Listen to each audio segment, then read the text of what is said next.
What's going on? What's going on, good people? What's going on, everybody? How's everybody doing?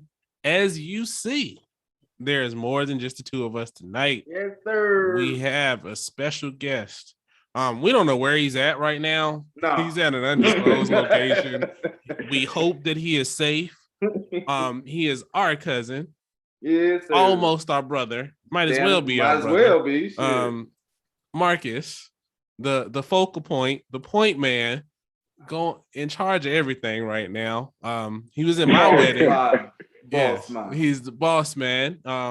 He's the guy you go to when you need something. Just a good guy. I mean, you need a PlayStation, he know where to get them from. You need a house, he know where you can get that FHA loan or some shit, man. He is the guy. So shout out to him.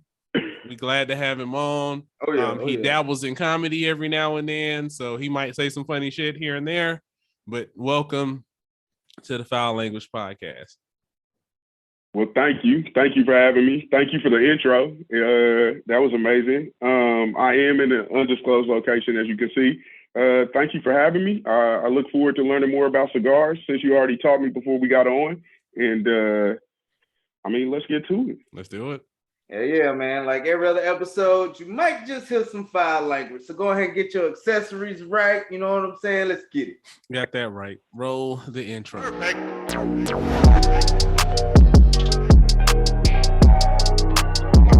It's the cigar check-in. Yep. Hey, since we got a guest this time, you know what I'm saying? Sorry, bro. You're going to have to wait. You know what I mean? But Marcus, what you smoking and what you drinking, cuz? Actually, right now, I'm smoking on an Arturo Fuente, and I am keeping it light tonight and just drinking a Bell's Two Hearted. All right. Never had that. What that taste like? Just citrusy, actually. It's not bad. I had one. They sell them here. So it's beer? Yeah, it's beer. Oh, okay. Yeah. It's an IPA. It's about an 8%, I think. Yeah. Right on. Lamar, how about you, bro? All right. So tonight, the leather bag is back out. So shit. Yeah, man. He got the motherfucking shillings in that motherfucker. So I got my Pampero Anniversario, my rum. And then last time we met up, I smoked one from these guys, the Hoya Special. And it was a Pyro. And I put some video up of it right now. Man, it was smoking so great. I thought I'd smoke another one. The wrapper right here is jacked up, but I don't know if that's from me aggressive V cutting, but the man's holding it in place, so we'll see what's going on. We'll keep you guys up. Chopping that bitch, bro. I mean, it's been a long fucking week, so maybe I took motherfucking cigar, son of a bitch. Took it out on the weekend. So shit happens. Hell, man. All right, Mr. Casey Fowler of the Melanin Warrior Podcast, repping the merch today. Yeah, what are you drinking? What are you smoking? All right, man. For the cigar, man, I went with a Romeo Y Julieta. Romeo and Julieta, man. It's a fucking Y. It's a Y in between. Somebody didn't take Spanish class. I failed it twice. It's a Medallas de Oro or some shit like that. Eternal. It's the Romeo Y Julieta Eternal. Oh, that's the one from last month's Black Lion. Yeah, so it's smoking pretty good so far, man. We're gonna see how this thing. Yeah, that one should treat you pretty good. And as far as my cup, I got the Infinity Cup today, man. So I had a little bit of Old Forester, a little bit of Tin Cup, combined them, and came up with motherfucking Captain Planet or some shit, man. So I was thinking Fusion, but whatever. I mean that works too. God damn it. But one or two things gonna happen. Either I'm gonna make it through this episode or I'm gonna be slurring through the end of this motherfucker. But we're gonna see what happens. Life's an adventure. I think you're gonna be slurring, nigga. We're gonna go with slurring. That sounds awful. Yeah. So as always, check back in and see what we drinking, see how it's treating us, all that good stuff. Yes, sir. All right, everybody, it's that time. It's the Wibble. For those that don't know, that's the What's Best in Life. That's the segment where we talk about all the positive shit that's going on in the week to balance out all the negative shit that's going on in the world. So, Marcus, what is best in life, man? I actually just booked a trip to Disneyland, so I'll be going to Disneyland next week. Hey, that's awesome. Yeah, never been. I don't know if either one of y'all have been. But, been to Disney World. It's fun, but it's expensive as shit. My money ain't long enough. Been to Six Flags. If you can, get the damn get the pass. Pass? Yeah, hell yeah. I hate spending extra money, but it is so worth it. Nobody does it right. And we talked about I think on the episode we had theme parks are full of shit. Yeah. We talked about it. Disney does it right. It's expensive, but Disney does it right. And thank you as a Disney stockholder. Thank you for going to Disney. Well, no problem. I'm glad I could line your pockets, but let me toss it back at you. What's best in life? So for me, week was kind of shitty for the first half, but like I've been in the habit of is making your own what's best. So Friday I took a half day off, went to the range, put a couple rounds in. It was fun. About goddamn time, man. What do you mean? About time. You've been talking. We've been on here at least 2 episodes. You were supposed to make it to the range, and fuck you and your bad memory. Because if you go back to episode 44 at the bonus Wibble, I showed your ass that I did go to the range. The target. Yeah, I even showed your ass a target. We talked about it. I shot left-handed. I'm tired, man. So shut your ass up and take the clamps back. Yeah, I seen the pictures, man. You shot some shit too. Yes. So yeah, I shot a Walther. I don't remember the number. It had a red dot on it. I think the red dot needed to be zeroed, or I just need to get used to it because it was just low compared to like the iron sights. So because you could co-witness, so I found myself going to the iron sights instead. So, and then I shot a HK VP9. Oh, so nice. The Walther had the better trigger, but the VP9 was just nice. I would never buy a used gun though from a range because they so smutted out. It's terrible. Like oof. I mean, it shot nice, but yeah. You can spend a lot of money real quick just mess around. And I wanted to shoot a couple of different things, but ammo's so fucking expensive. Like I wanted to shoot something at 45, but they didn't have it. So did that. Went and got a massage. That was cool. I have this luck with massages. You know how like sometimes you see like the cute massage therapist or whatever? Yeah, I never get her. So so like I'm sitting in there, I'm chilling, and I see the massage therapist go by. There's an older woman. No, it's not her because her name is whatever her name was. And I was like, no, it's not her. That doesn't sound like somebody who would have that name. And when I first called and made my appointment, they were like, yeah, Brian can take you at 11 o'clock. I was like, yeah, I'm good on Brian. I don't need Brian. So who else you got later on? So they fit me in. And so the one cute massage therapist walked in and I was like, okay, maybe that's her. Maybe this will be the day. I mean, not that I'm trying to do anything, but just to make it different a little bit. This is what I've been waiting for. So she's like, well, I'm going to go get something to eat. So, it's like, not that one, or it better not be that one. Then I see this one. She comes out. She's kind of like she could throw a punch, nice sleeve tattoo and everything. I was like, yep, she's coming for me. Lamar, like, here we go. But I mean, she was awesome though. I mean, did good work, funny as shit, cool as shit. It was a great massage. I bought a couple more, so I'll be going back. So good times, and we here. So we hanging out with cousin, and we having good times despite all the silly shit going on in the world. So, brother, what is best in life? Oh man, like you said, man, it's been a pretty shitty week over here too, man. But let's see. I finally jumped into another stock app. You know what I'm saying? I'm proud. Shit. You remind me. Yes, good job. I'm a proud guy of Weeble now. I'm with the Weeble crew. I jumped on into that Shiba Inu shit, just like they call it on TikTok the Shibu Army or you the Shibu Army now. Welcome aboard, man. Welcome aboard. So that's pretty dope, man. What else? I know we talked about it when we were on the call, just us three, not recording or anything. When I was talking about the what's that shit called? The notary shit. and I read it wrong. Of course, I did. So Doesn't surprise me. So I actually found out, how much it's gonna cost to get that shit rolling. So while I'm down for surgery, I'm gonna go ahead and get the process going with that. So as soon as I heal up, I can go ahead and jump into the fight like full on, man. That'd be dope.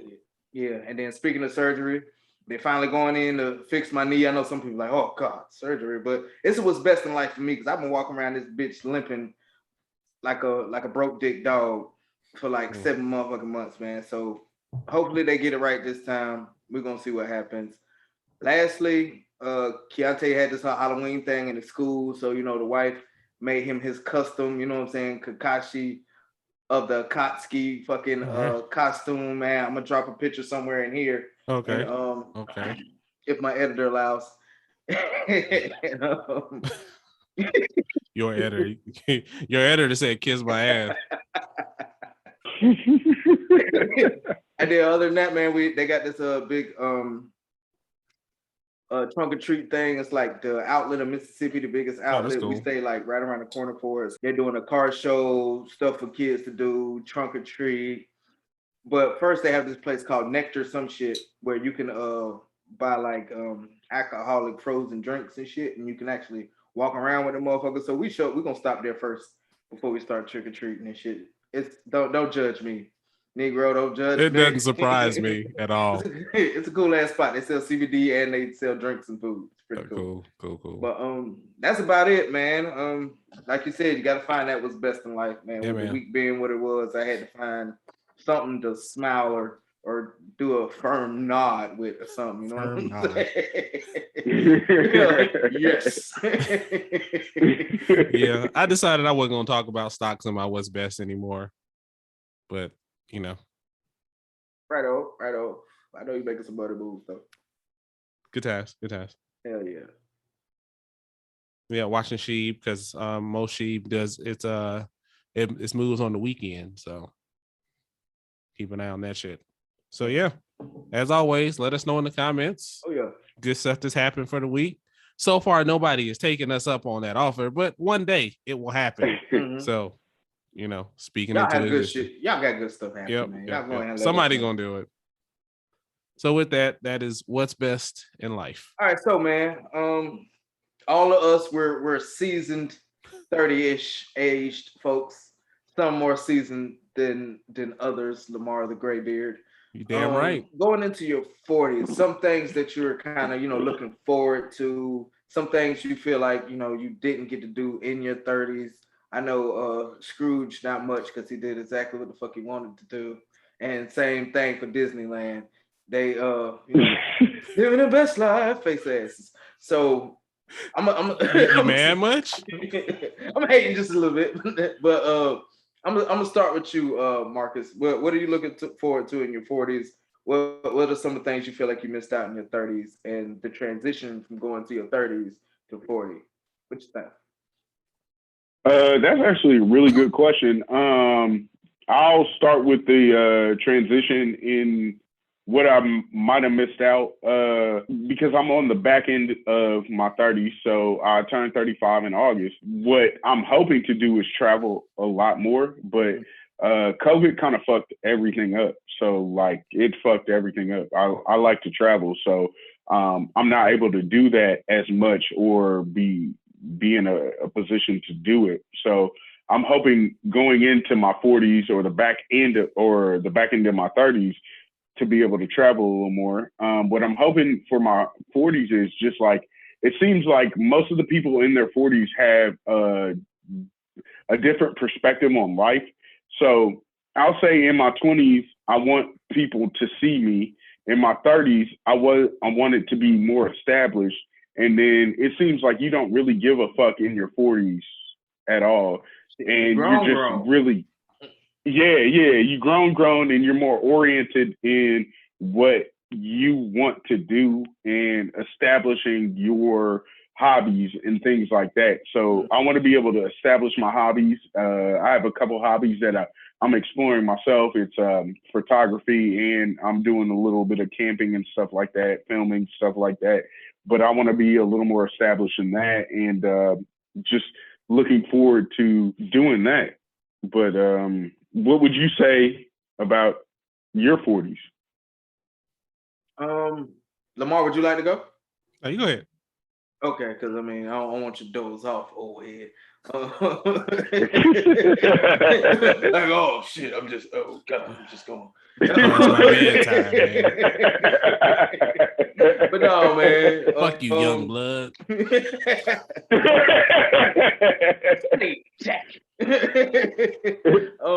But for me, man, my 30s has been, I guess you could say, my transition, because my 20s started off real fucking rough, and I had no real, I ain't gonna say guidance, but I had no direction. I was kind of, you didn't listen. I did what the fuck I wanted to do, and right. the result of that is, instead of building in my 20s, I'm more or less building in my 30s. But I'm kind of caught up to where I feel like I should be. I know there's no timeline to these type of things, but I do wish I was better, more established than what I am. But the two main things I'm looking forward to going into my 40s is honestly just retiring, man, because I've been in this army shit for 12 years. I only got 8 more and I'm done. So, retiring, actually doing something I want to do, like you were saying, hobbies and stuff like that. Like, I love firearms, man. So I want to do gunsmithing and maybe become an instructor. Instructor would be really, really dope. And a real big thing is that my teenagers, man, are going into that adult world. So it's kind of, and when I'm in my 40s, they'll all be literally grown. So seeing what kind of productive adults my children turn out to be is something that I'm real excited to be a part of in my 40s. I hope I can make it to 50 before I can say I'm a fucking granddad, but we'll see what the fuck happens with that one. But, as far as them and just my kids in general, and I personally feel like as a parent, I rate my parenting skills on what kind of adults my children turn out to be, if that makes any sense. So it's kind of like, did I really do a good job? Because I was a kid when I became a parent. So I want, did I really do a good job? And I'm starting to see the fruition of that. And when I hit my 40s, all of my teenagers will be adults in this society here, and just hoping I did a good job, and also saying, motherfucker, I'm 40 years old. I don't give a fuck what you saying. I do what the hell I want to do.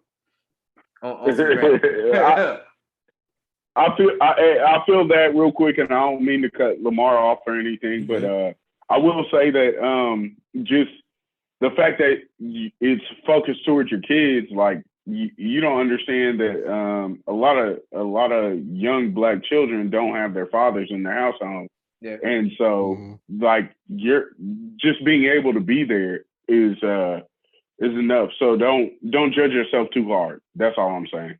Oh yeah. Cool.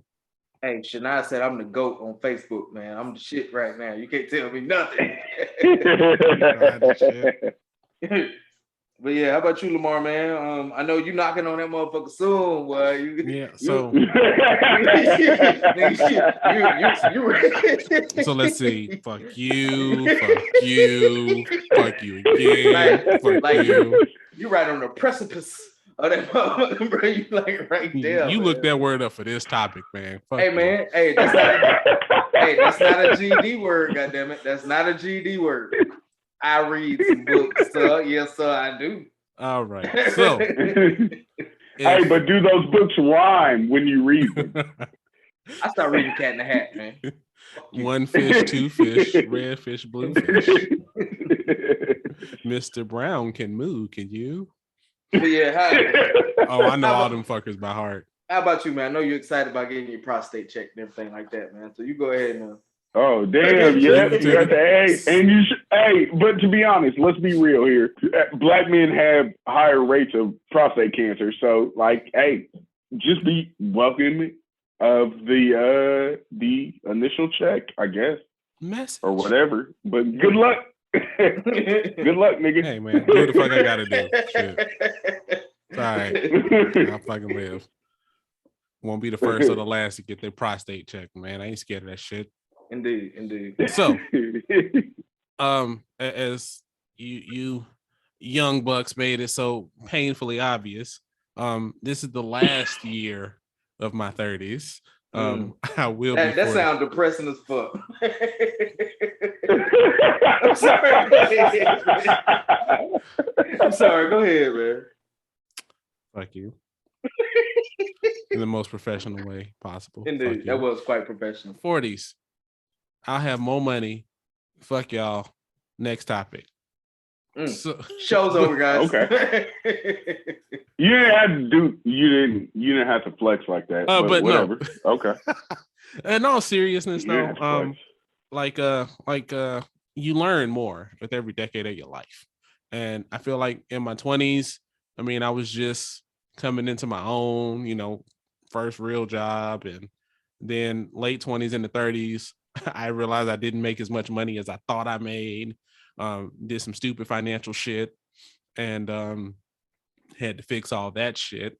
And so now, as I am on the precipice of my 40th year, finances are looking good. Looking at, mathematically could probably retire in probably 3 years. So should I choose to, I can retire and do things a little different. And just being exposed to the fact that, you can retire before 65 as an option, I thought that was cool to even be turned on to that fact. And once I learned about FIRE and different financial moves that you could make, it changed my trajectory on so many things. Hey, for the new people that's watching, I didn't know you I didn't know you followed the FIRE methodology. That's pretty dope, though. To some degree. I mean, some principles. Yeah. You can't do it all because the FIRE method has you eating beans and rice almost. I mean, it depends. There's a couple, and they're a little bit older than me. They retired to move to Portugal, and they're kind of like who Kim and I kind of look up to as like a model of how to do shit. And they retired, and they live in Portugal. They have 2 girls, so I mean they're awesome. Financially independent, retire early for those that don't know what FIRE is. That's what I just said. I'm real big on the FI part, but the retire early, like the goal is to get to, well, you know what? I don't think I'm gonna go to work tomorrow. Fuck y'all. Fuck you. Exactly. Fuck this job. I'm out. See you later. To know that that's an option is kind of cool. And realizing what it took from where I've been to get to that point to realize that has been kind of cool. And then to realize that, watching my kids grow and just being more aware of, who I am and what I want out of life and, what I want out of raising my children and what I want out of being married and what I want out of that relationship. Like you start to, like Kevin said, you start to, one, not give a fuck about what people think, but also you become even more aware of who you are and what makes you tick. And so I think that's a big thing is like, while, Mike can't run as fast as I used to, might wake up with a few more aches and pains and might have to ice a few more times in the week. But for the wisdom that you get as you get older, that's kind of a somewhat welcome trade-off. So question. Sure. But I've been around you my entire fucking life.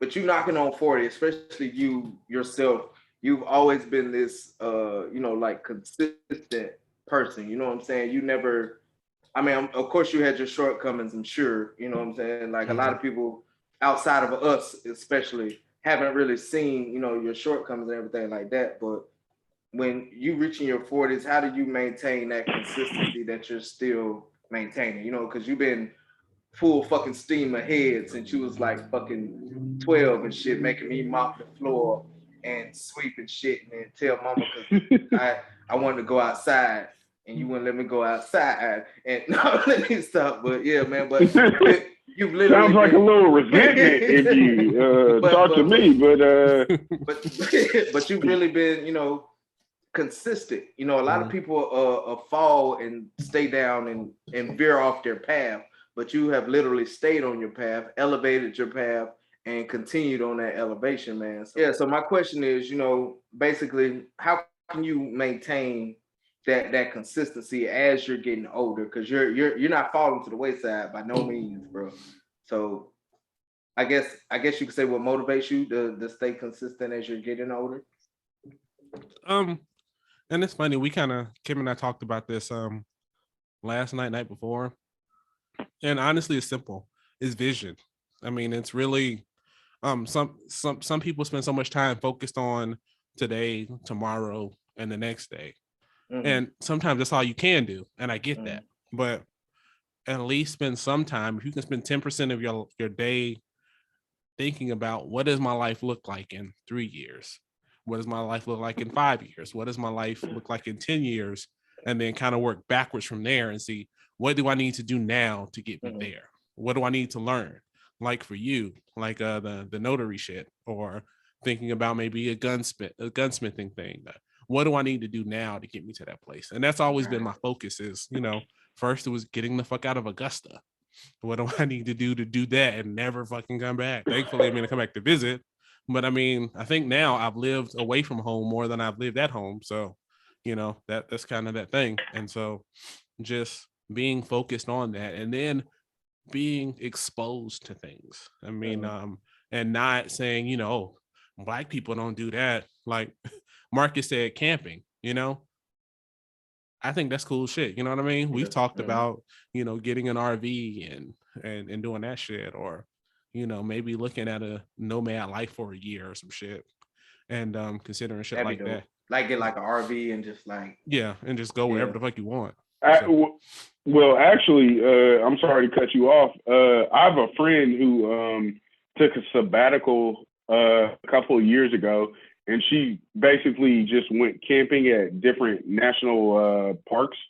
And then this in 2020, she bought a van, and then she started living van life and traveling. Yeah, that's cool. And then in this year, she bought an RV, and there are places on the West Coast, and I'm sure they're in the East Coast and down south, but she can stay there for periods of time because of the BLM, Bureau of Land, whatever. Yeah, gotcha. But that's what she's been doing. She's just been living in her RV, and she works remotely, and she enjoys it all. So like, it's possible. It's plausible. So, yeah.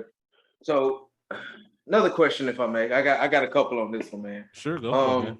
So I guess we go with you, Marcus, first on this one. So hold on. Fuck that. Nah, I'm good. I'm gonna say y'all cut my topic off for shit for questions. Oh yeah, we did. He did cut y'all rude ass. Yeah, cut me off. Yeah, I did. I'm sorry. He apologizing everything, man. With your fucking with your master's hat. God damn it.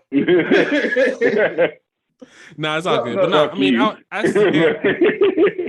most of what I was gonna say. I mean, it's vision. It's knowing where I want to go, knowing what I want to do, and becoming better. You know what I'm saying? Like getting in better shape, becoming a better motorcycle rider, growing this podcast shit, growing, being a better father, being a better husband.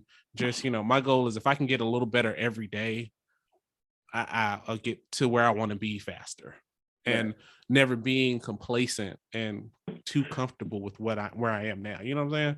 And because that's the big part about people our age in particular. They get comfortable. Yeah, because some people, they have like these goals that they think, and sometimes it sounds better than what it really is. And I won't go into too much detail about some of those things, but sometimes it sounds better than what it really is. And if and when you achieve it, people get complacent with where they are, and they feel like, I can just stop. And if you're happy where you are, I mean, that's fine. I mean, that's where like, some people talk about like minimalism and stoicism and being content with what you are, what you have and where you are. Yeah. And that's cool. Yeah, but wrong with that. It's not, but I don't want to use that as an excuse to be lazy, if you will. I mean, and that's kind of the goal. And like I was saying, everything I'm doing now, the goal is to be better at it in the future and probably pick up some new skills along the way. So I mean, that's kind of the goal for me. So with that, you had some questions? Yeah. So, and I'm gonna start with Marcus because all of us, we weren't no suburb type kids. We hung around the hoodlums, for lack of a better term. You know what I mean? So how do y'all feel about being the OG now? because I didn't, I got some young soldiers and they be like, hey, Sarn, hey, OG, and I'm like, wait a minute, motherfucker, hey. So how do y'all feel about being OGs now? Because we're essentially the OGs, like the OGs before us. I don't think you understand just being a suburban person and a suburban kid.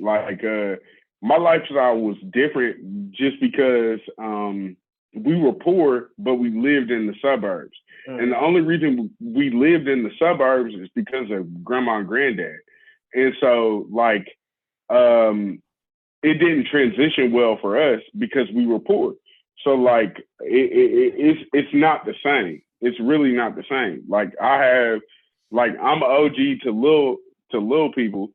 And it's different. It's really not, I know the question you asked, but it's not what you think it is. You know what I'm saying? Fair enough. I got you.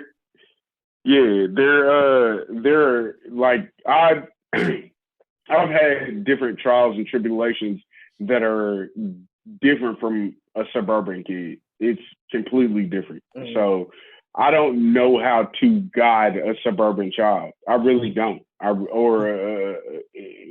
in that nature, because my mom was there broke. We were poor the entire time until I got 15, 16. So it's different for us. I can't guide anybody that's been a suburban kid that entire time because the way I grew up. So I don't know. I really don't know. Fair enough. I appreciate the honesty, man, because a lot of people be on this bitch flexing yeah, man, I was out there whoop, whoop, whoop, whoop, whoop, whoop. And you like, hell no, it's not really that at all. Mm-hmm. And I'm not going to sit here and flex like I got the answer, goddamn it. No. I fucking don't. Yeah. I appreciate it. I don't have the answer, man.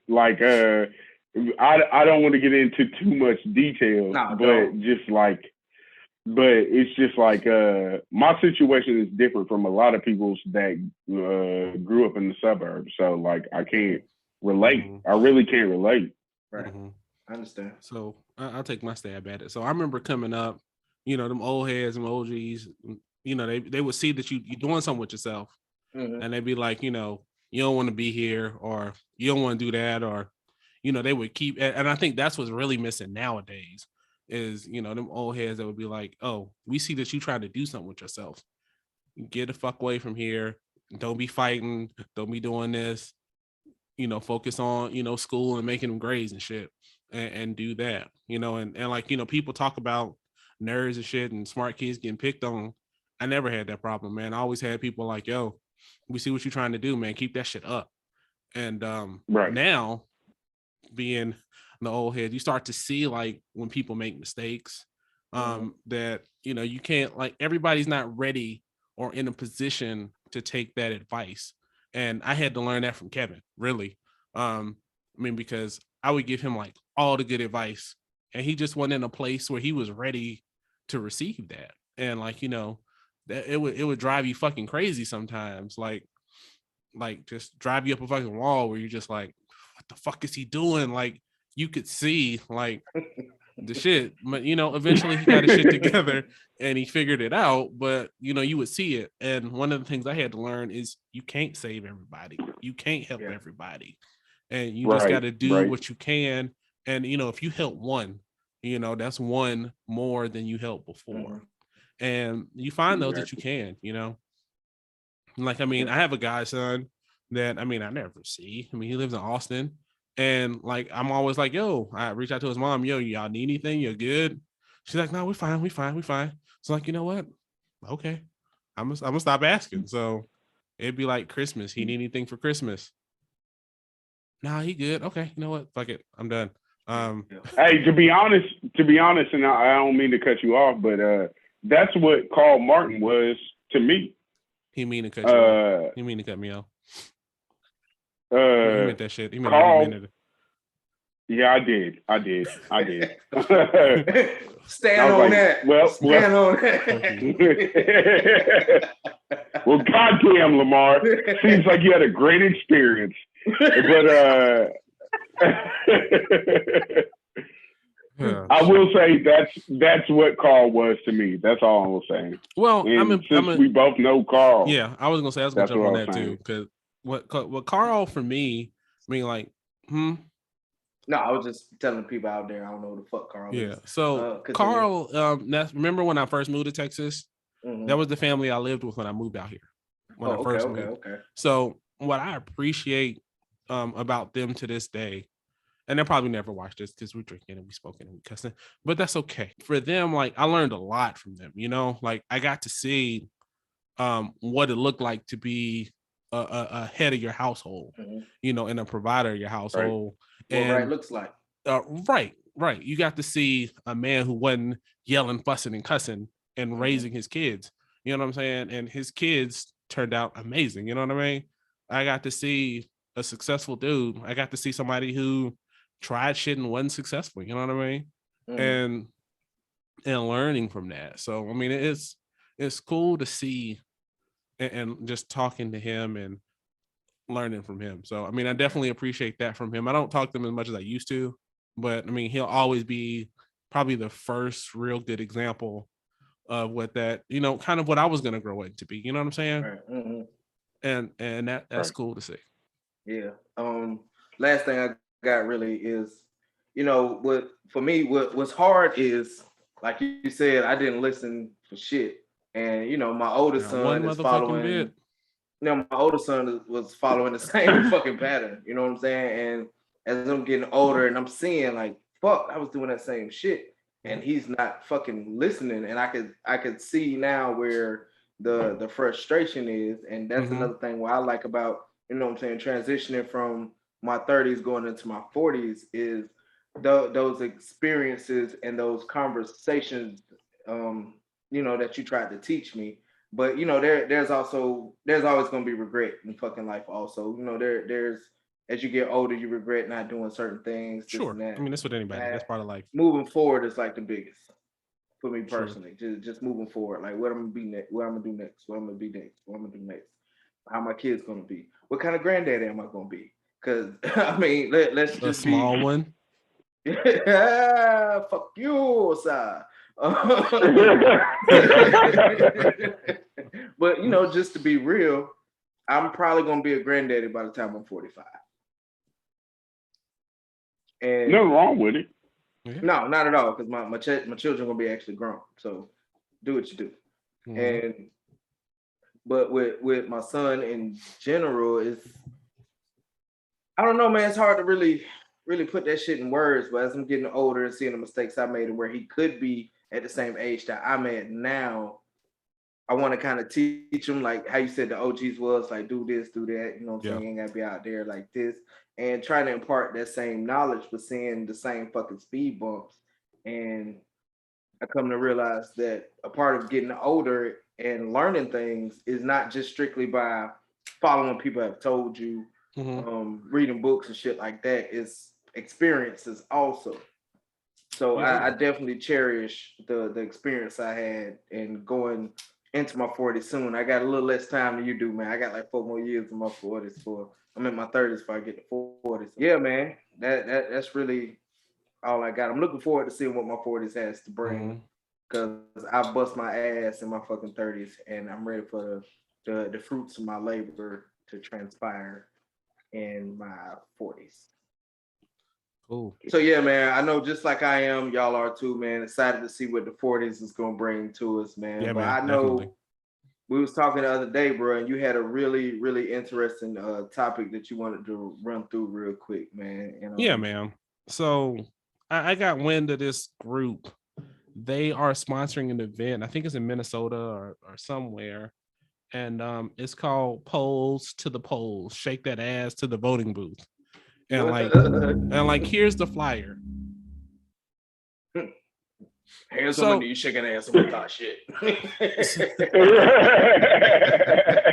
but so I was thinking about it, and it was like that. And then I remember during the presidential election, there was like, y'all remember that booties to the polls shit?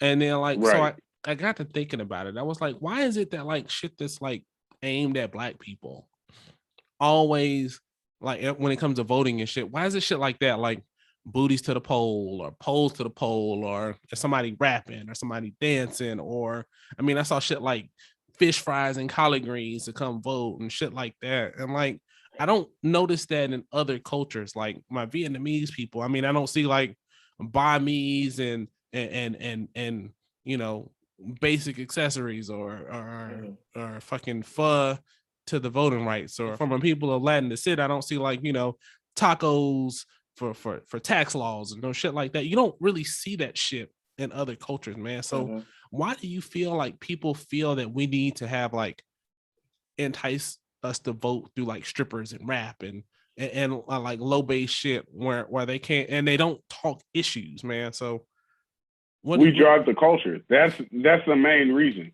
When you think like and I don't want to get too deep on it to be too much, but like when you think about what white people gave up to conquer America and implore America and explore America, they gave up culture. And so when it comes to exploiting culture, that's what they do. So when they want people to vote for their base, when a specific, whether it be Republican or Democrat or Libertarian or liberal or anything like that, they want to exploit their base because there's no culture, and they have to find a medium with the culture. And like Black people drive that.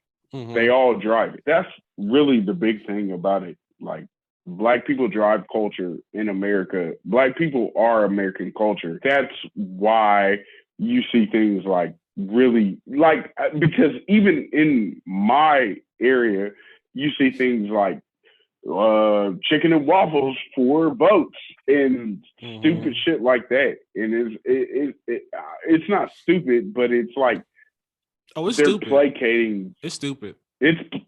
Yeah, it is. They're placating the culture. Marcus pretty much fucking hit the nail on the head, man.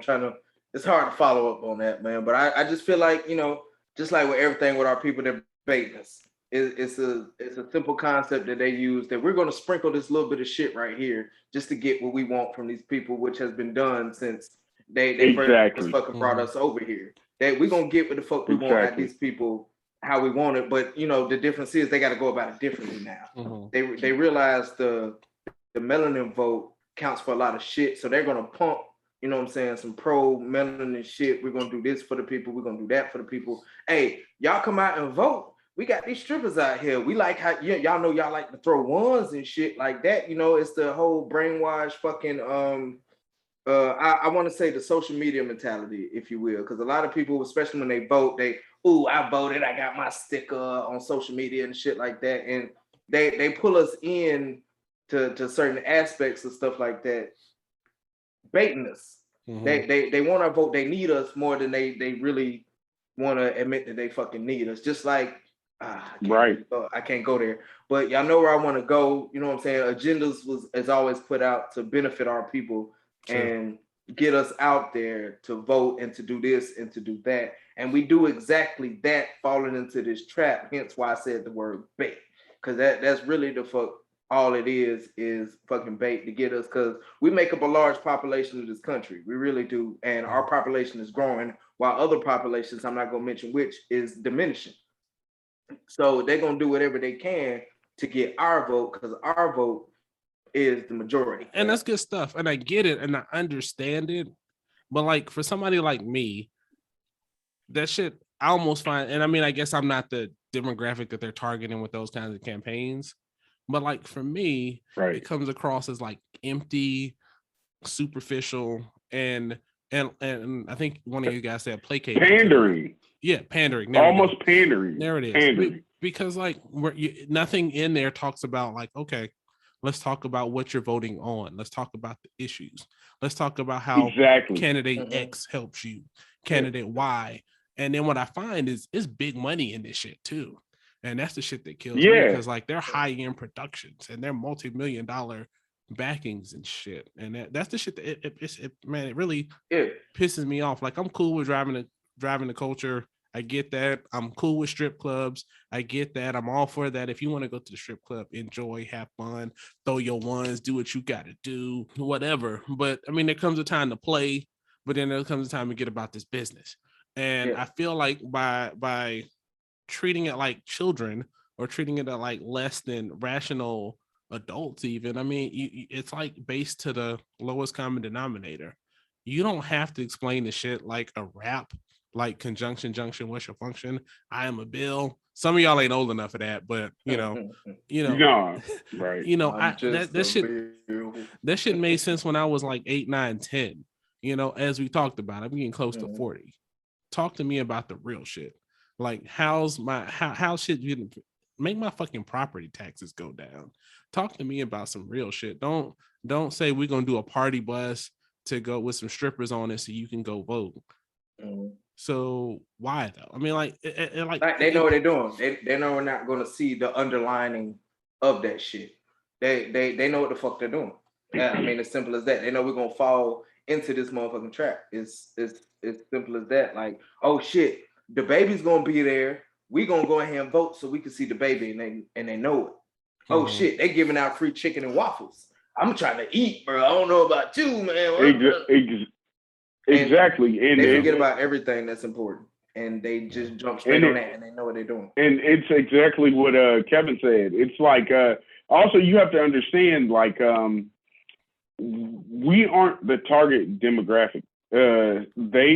We vote, or we may not. I'm not saying you do or you don't, but I'm just saying, like, they want to garner more votes, and the only way to garner more votes is to relate to those people. And so when you relate to those people, it's just in a really weird way. And I wouldn't even call it weird. It's just in a way that those people get it. And that's the big thing. When the Booties to the Pole came out, like, I listened to one of the sisters that was on there. I think she was actually in the ad, if you will. But then if you listen to her talk, she's not a dumb chick. I mean, she knows her shit. Exactly. And that's the shit that kills me. Like, instead of placating to the lowest common denominator, let's raise the bar, man. That's the shit that kills me. And I mean, I don't know if I'm the thing is, the lowest common denominator doesn't vote. When you look at polling, all of those statistics, they don't vote. And so that's who they have to placate and try to get to vote. And like, you're going to go at, like, it's insulting in a way, but it's also insulting. Yeah, to me too. But it's inclusional. That's not even a word, but it includes those people. Yeah, right. It includes that demographic because they wouldn't have voted earlier. Because you got to think, when we were of that age, if Lil Jon had came out and said some wild stuff to get us to vote, we would have thought twice. Yeah. Or Pastor Troy, anybody else. And I get that, and I'm cool with that.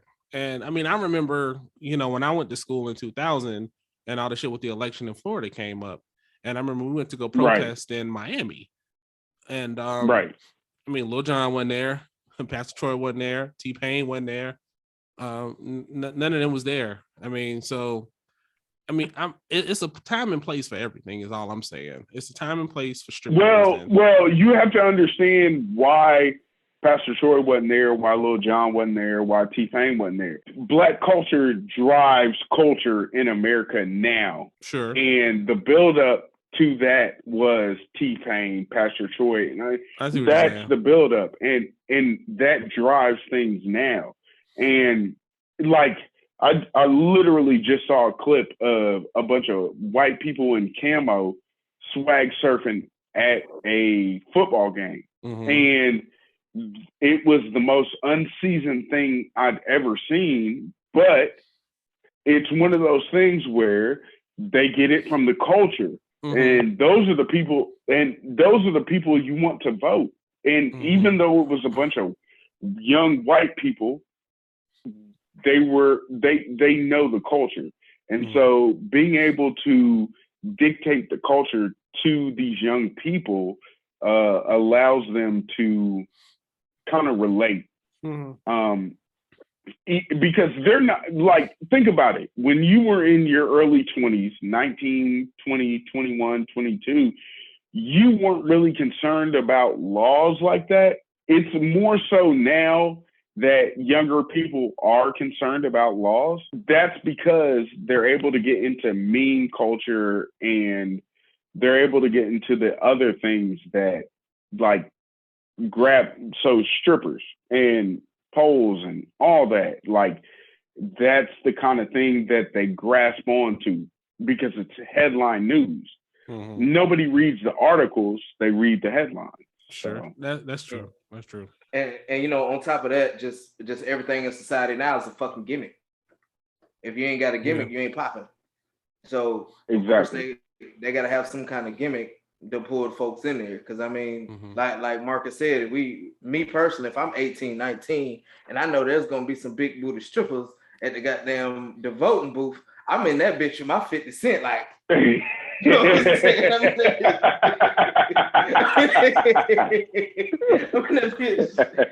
So let me ask the different side of that question. So that's fine. I get it. I mean, we was always young. We all were young and doing stupid shit. So like, when do you find the point of saying that's cool and all, but we can't cater to the lowest common denominator? We have to try to, you know, because I feel like it's short-sighted, like we talked in the last segment about vision. And to me, I mean, it feels like short-sighted. Does it really gauge people who are who are going to be active in the community and support real issues going forward? Well, think about this. So think about this. Trump got the lowest common denominator to vote for him. That's what I think personally. And I don't really want to talk about that personally, but like, he got the lowest common denominator to vote for him, and they don't care. They don't really care about what happens next.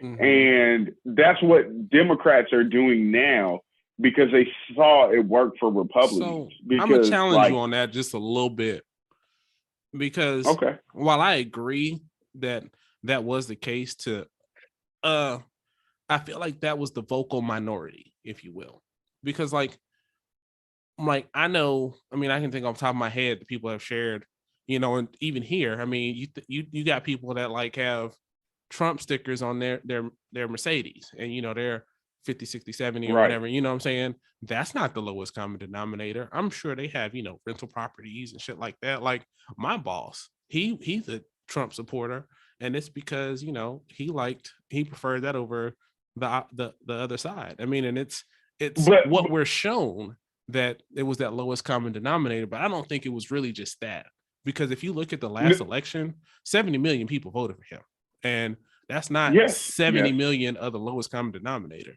That's teachers, doctors, lawyers, business owners. I mean, you think about like the six.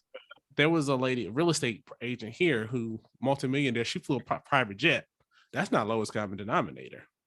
Well, let me say this, and this is just my own personal theory and my own personal projection, but poor people want to live like the rich people that they see. Fair enough. I agree. I don't disagree with that. And what poor people or middle class people think is they will be in a position that super rich will be in. They think if they work hard enough, they'll get there. And they don't realize that till later on in life that they won't get there. But in the same time, they're voting against their own interests. And also that's a topic in itself right there, man. Right. But also they're voting against their interests, but they're also seeing themselves as like, well, I'm going to be that person, like that lawyer, that doctor, that person that votes for Trump. And they think they think the interest of the person that they want to mostly be like that's what they vote towards because they think they're going to reach that accomplishment when they get older or later on in life. And even if it's like, even if they're 50, 60, they think they're going to get there and they don't get there. Yeah.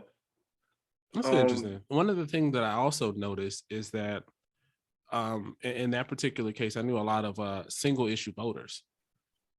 So like a lot of being active in the 2A community, 9 times out of 10, the average gun supporter is not going to vote for a liberal candidate because of gun laws are their primary issue. Right. Everything else be damn. Right. And I mean, I see that too as like a lot of single issue voters.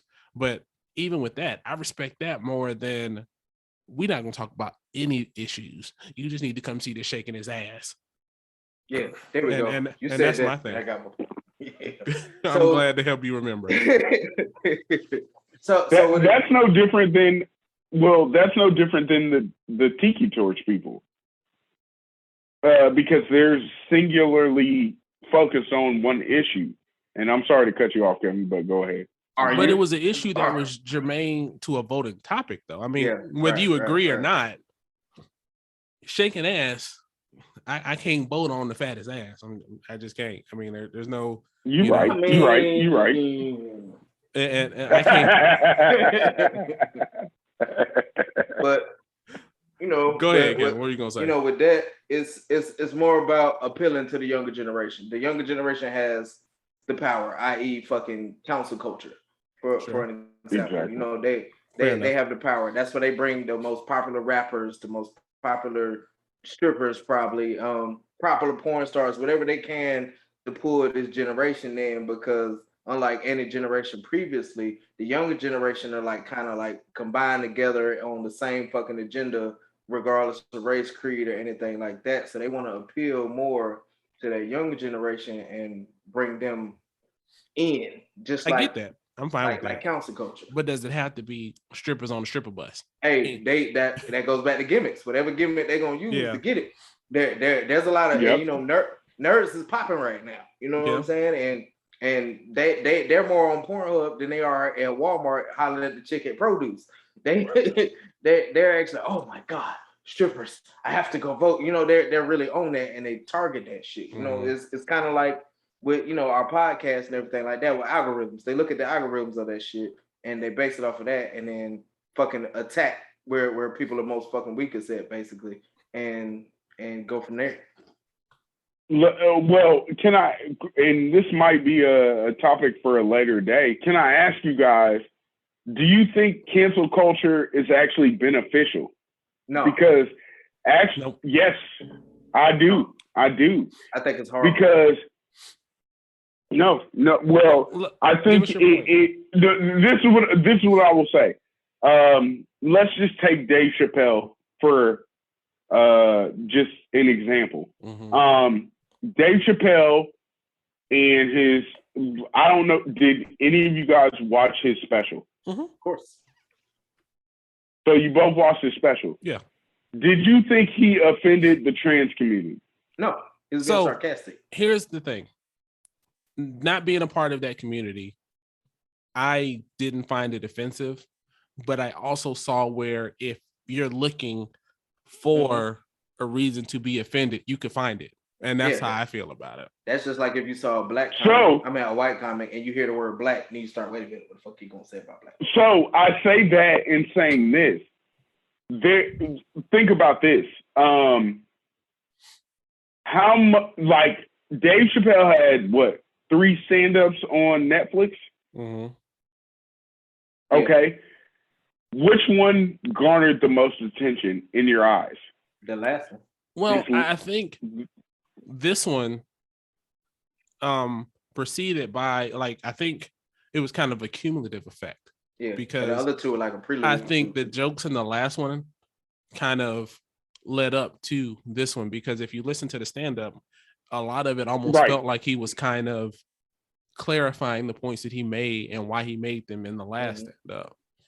But it's, if you see it from a holistic perspective, you realize that he's addressing cancel culture completely, definitely through all of it. That garnered him a fuck ton of attention. But see, I think every time that are mad are missing though. I think if you're mad about his special, you're missing that point. You don't catch that point. I think that was what he was trying to do. That was his intent. Exactly. And that's what I'm saying. And what I'm saying is cancel culture has given him more attention. Cancel culture, the thing is, what we're gravitating towards as a society is cancel culture gives you way more attention, way more ratings, because think about this. Nobody that didn't like Dave Chappelle would have watched his special if they didn't think about canceling him. Right. But I give you a different side of it and why I don't necessarily think cancel culture is a good thing. I mean, because what I think cancel culture in that particular case, yes, I think it's because the simple fact that Dave Chappelle is like, fuck you guys, I'm not going to bend the knee. And you know what I'm saying? I think that's what makes this situation different. And I give you a different example to where that didn't happen and where you don't talk about it anymore. The reason why I think cancel culture is a bad thing is because it eliminates the opportunity for dialogue. Because what usually happens in these particular cases is somebody says some stupid shit, they apologize, they go to a museum, and the shit is over. Example, Kevin Hart and the Oscars. Exactly. You don't talk. Kevin Hart, they pulled up some old shit from him. Kevin Hart was initially going to stay on his square, changed his mind, and we don't talk about it anymore. So it doesn't always bring the attention of what you intend. I think this is unique in the fact that Dave Chappelle is continuing to stand on his square on his points. In most cases, it's cancel, something is said, the person is canceled, there's outrage, they apologize, they meet with the communities. You don't hear about it anymore. Same thing happened to Nick Cannon. Nick Cannon said what he said. There was outrage. He had some meetings. He's back on Wild 'N Out. I mean, and you don't talk about it anymore. So I think Dave Chappelle's a unique case. Well, no, what I'm saying is cancel culture brings you the attention you want and then the die down you need. Mm-hmm. That's what Dave Chappelle is trying to show us. He's showing us that, y'all can try to cancel. If you know how to navigate cancel culture, that's the big thing, navigating cancel culture. Well, I think in his case, the fear is you can't, there's no carrot that you could dangle in front of him. You can't take anything away from him. Like, if he never does another stand-up, he's good. He can walk away and be just fine. Why he said at the beginning of it, it's going to be his last stand-up. But I get what you're saying, Marcus, how it's one of those things where you could say some shit just to get that buzz. Like, we could go off the deep end right fucking now, and we get tons of views, subscribers, trolls, all that shit. You know what I'm saying? Which goes back into the gimmicks. And just to kind of veer back on subject a little bit with the council culture, with council culture being a thing as a whole, the polls to the poll, whatever, could actually be counterproductive because they wouldn't want the strippers out there, and it's you know what I'm saying, misogynistic or whatever. At this time, the people need the attention. That's what cancel culture provides. That's what I'm trying to say. Cancel culture provides the attention that you, and then you get people that don't even actually agree with strippers or going to the polls or anything, but they feel some type of way that they support it because they don't agree with cancel culture. That's what I'm trying to say. I get you. People are against cancel culture in the term, the fact, the notion, and so that's a thing in itself. Like it's meta and a microcosm where people defend things they don't even agree with. And that's what cancel culture is to me. Sure. People don't agree with things, like they don't agree with the things that they're agreeing with, but they're doing it because they don't agree with cancel culture. And that's sure. what I see what you're saying on that side. Yeah, okay. So okay. yeah, I got you. And I'm done. I got you. So I get your point. One thing too, I'll say to Kevin's point that he said about the strippers and the poles and the misogynistic and all that stuff. The other, I guess you can say, if you read the mission statement of the organization that's sponsoring that, it's run by, I think, a transgender individual, and I think and it's also a safe space for queer, so it's LGBTQ plus affiliated. So I don't think that misogynistic tie to that particular event holds. But I would say if it was a bunch of brothers in Atlanta putting that same kind of thing together, I wonder what the thing would be. So that is kind of interesting. Right. And I'm sorry to go off the rails, but I'm just saying, like, it's just one of those things that, like, people are they want to be so decisive and they want to draw a line that they like. Even with Black people, they'll support something that isn't beneficial to them, but it's because it's against the root of what they believe in and things like that. If that makes sense, I'm sorry. Hey, it goes back to the Migos, man. Do anything for clout. I mean, just to be real. I mean, especially with us. I mean, I know we're getting completely off, but look at the whole George Floyd thing. You had these overnight activists coming out the fucking woodwork. That's what this organization. That's when they started. But go ahead. Yeah, right. You know what I'm saying? They coming out the woodwork because of social media, because everybody do it for the likes.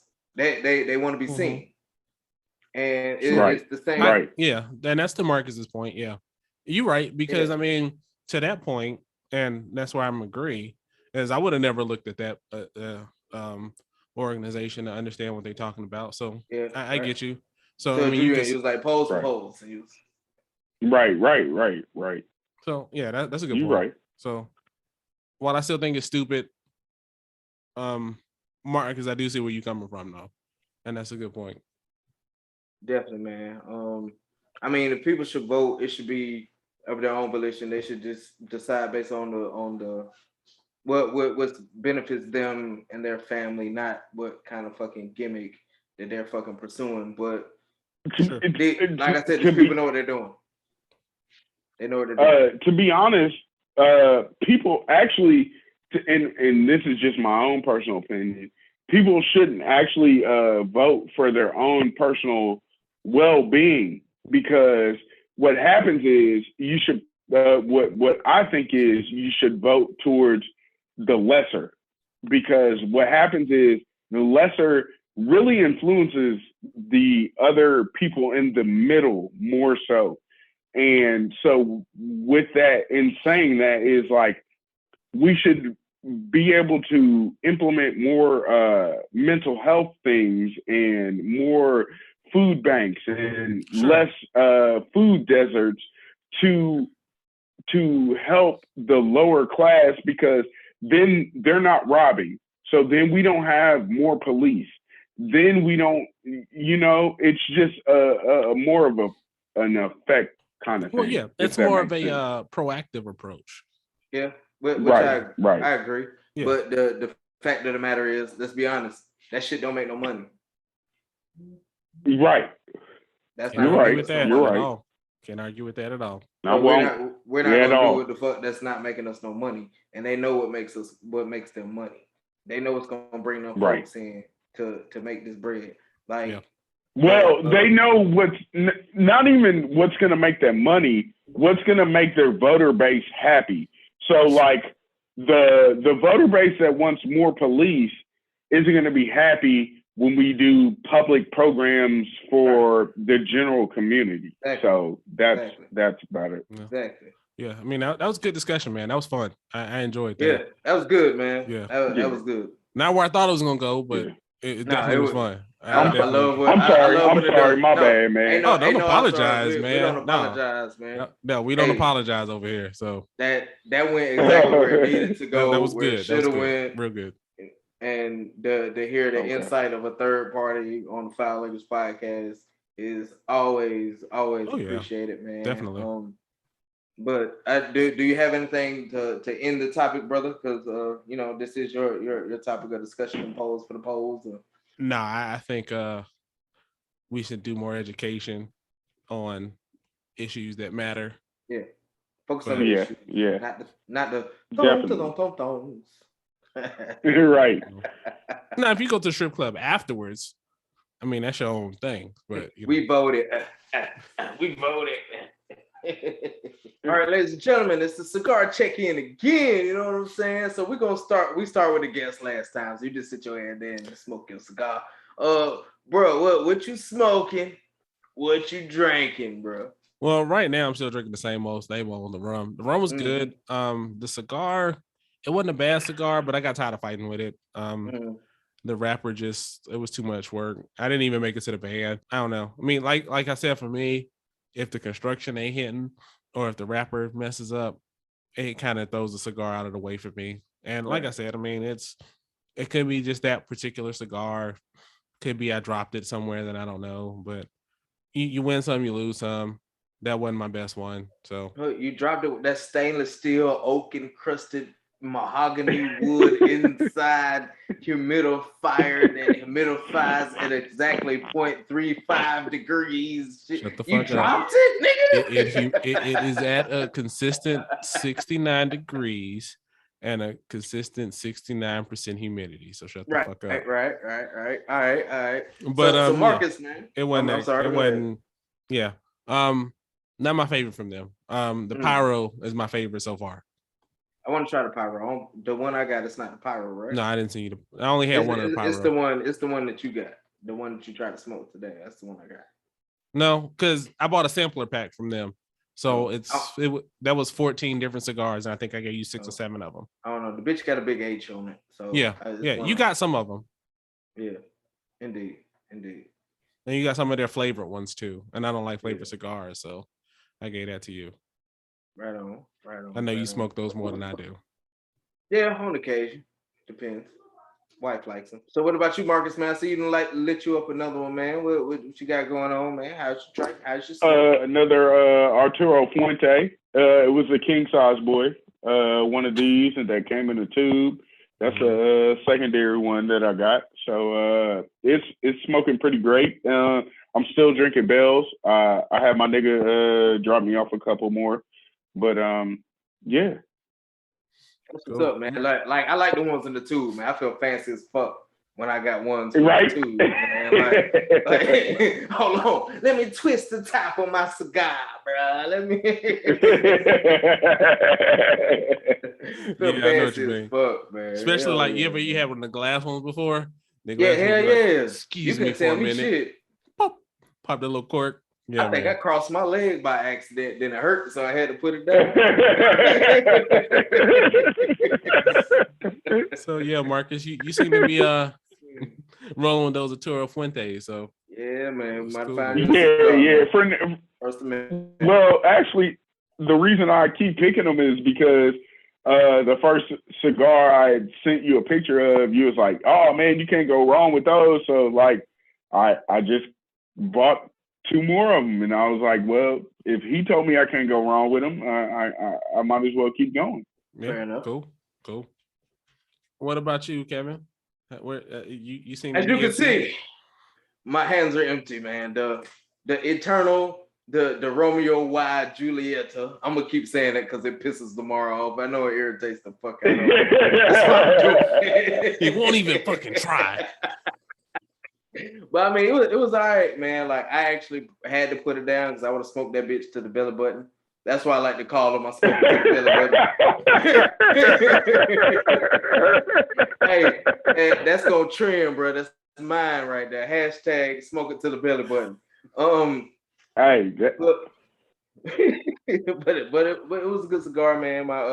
My infinity cup is finally empty, and I'm still maintaining. It was actually really, really good going to the end because it was like a perfect mix of the Old Forester and the Tin Cup at the very last sips of it. So that was really good because I've done a lot of infinity bottles, infinity cups, things like that, and it don't always turn out great, but that one turned out really, really fucking well. And like you always say, Lamar, you can never go wrong with a whiskey and a cigar, man. So it was a good pairing tonight.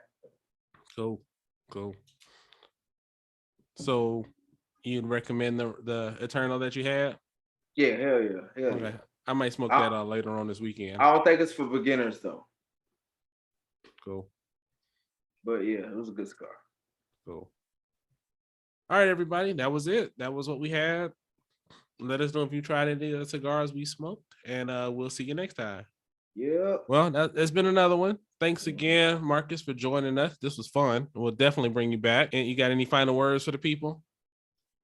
Well, thank you for acknowledging that you might bring me back. I don't believe it, but it depends on how many more hard weeks you guys have where you have to discuss some other shit on some other shit. But I appreciate it, and I thank you, and thanks again. Awesome. Yeah, man. You got anything, Kevin, for the people? Well, ladies and gentlemen. No, like always, man, I love the support, man. Marcus, thanks for joining us. I tell the wife all the time how you're my favorite cousin, man. Like, subscribe, follow us on Facebook, follow us on Instagram. Y'all check out the TikTok, Melanin_Lion. And also, you know what I'm saying? I got to plug my shit in since I got the shirt on. The Melanin Warriors podcast, man. Y'all make sure y'all check out the Melanin Warriors Every time podcast. I see the shirt, I see the opening music, man. I appreciate it, man. That was the goal. So y'all check that shit out. Shout out to you too, bro, real quick, for putting the shit together. And like I mentioned when we were talking about 30 over 40, always saying motherfucking consistent, man. Y'all gotta be consistent. Look into your fucking future because you don't know what the hell is going on from day to day, but you still gotta do more than what you're doing now. Never get comfortable. That's all I got, bro. All right. So normally we have quotes and stuff. No quotes tonight. All I'll say is talk to somebody who believes something different to you to challenge your opinion on something. That's all I got. Yep. Yeah. Yep. And with that was episode, what is this, 45? 45, man. In the books. So yes, sir. Take care of yourselves. Take care of each other. And we out. Yeah.